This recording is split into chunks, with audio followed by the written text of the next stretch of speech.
So we gave $610 million to Tel Aviv University. Did you hear what I just said? We didn't excuse college debt in America, but we gave it $610 million to a college, a university across the sea. But we're withholding from American citizens, telling them they have to pay their debt. But if you're an Israeli and you went to Tel Aviv University, your debt was excused and washed away by the United States government. Shh. So what I have behind me is the 990 form filed by Tel Aviv University here in the United States, tax returns. And if you look right there, that's how much money the United States gave to Tel Aviv University. $615 million. And what I can't figure out is why people aren't losing their shit. Because people were coming out like psychopaths at the idea that American college graduates would have some of their college loans forgiven. And people said, I didn't get my loans forgiven. No way I'm letting, these 22-year-olds have their debts forgiven. Where are you? Because $615 million going to Israeli schools. This is America First issue. So I want to know what Trump is going to do. Is he going to continue? Of course, the answer is yes. To give Tel Aviv University money while simultaneously threatening American universities to pull their funding if they dare to allow students to protest Israel. It's fucking crazy. Retired member of the Columbia Law faculty, and I just learned something incredible. The Trump administration has issued a ransom note to Columbia University saying, we'll begin to negotiate with you about the money that we have illegally seized, the $400 million in federal grants, if and only if you do the following things. So here's their demands. One, that all of the disciplinary cases that are outstanding at Columbia be resolved according to terms that the government now sets.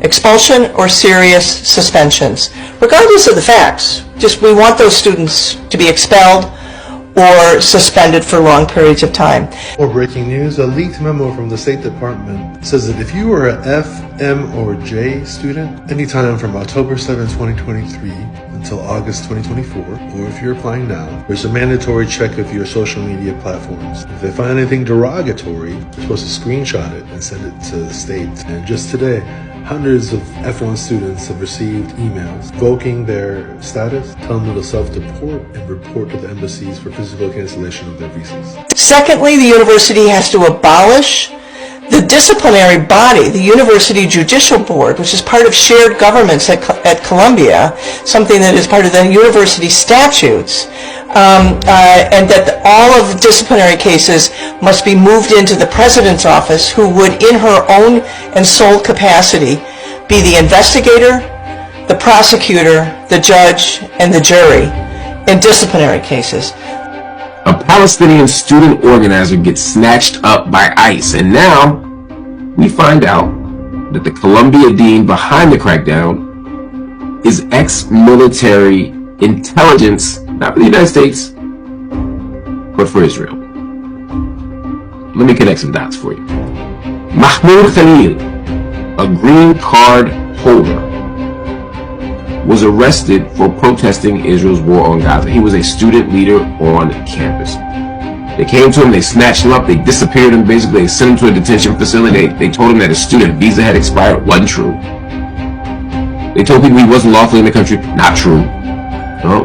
It just so happens, just saying, just so happens, that his dean, Dr. Karen Yahi Milo, used to spy on Arabs for the Israeli military.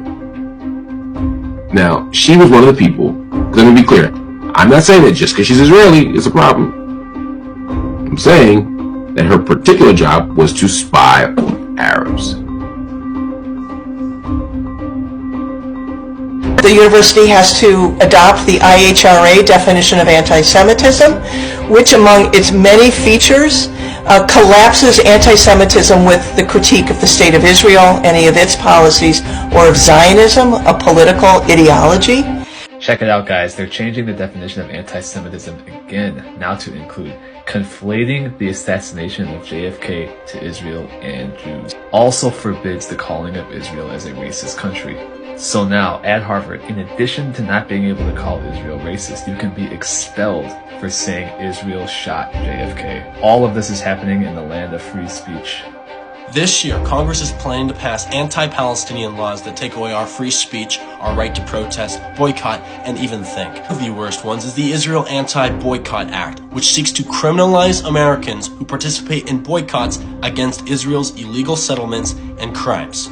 It's a direct attack on our right to boycott. It's essentially forcing you to support Israel or face legal consequences in the form of massive fines or even jail time. Now, 39 states already have similar laws already in place between state contractors and the states. We have the Anti-Semitism Awareness Act, which rewrites the definition of anti-Semitism to label criticism of Israel as hate speech, especially on college campuses. This law has nothing to do with fighting real anti-Semitism. It's a tool to silence pro-Palestine voices and especially students protesting for Palestinian rights. Next, we have the Columbia Act, which deploys federal anti-Semitism monitors to universities across the United States who are supposed to crack down on students protesting Israeli war crimes. This would be a suppression of our free speech, as it increases our government's power to surveil and suppress students standing in solidarity with Palestine. We have the campus crackdown bills, which threaten universities with loss of federal funding if they allow pro-Palestine activism and protest against Israel's war crimes. And all of these bills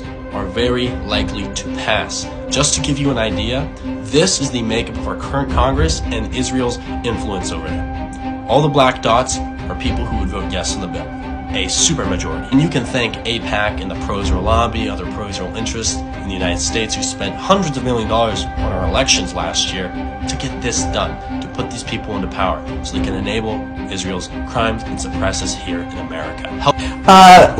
Next, the Middle East Studies Department has to be put in receivership.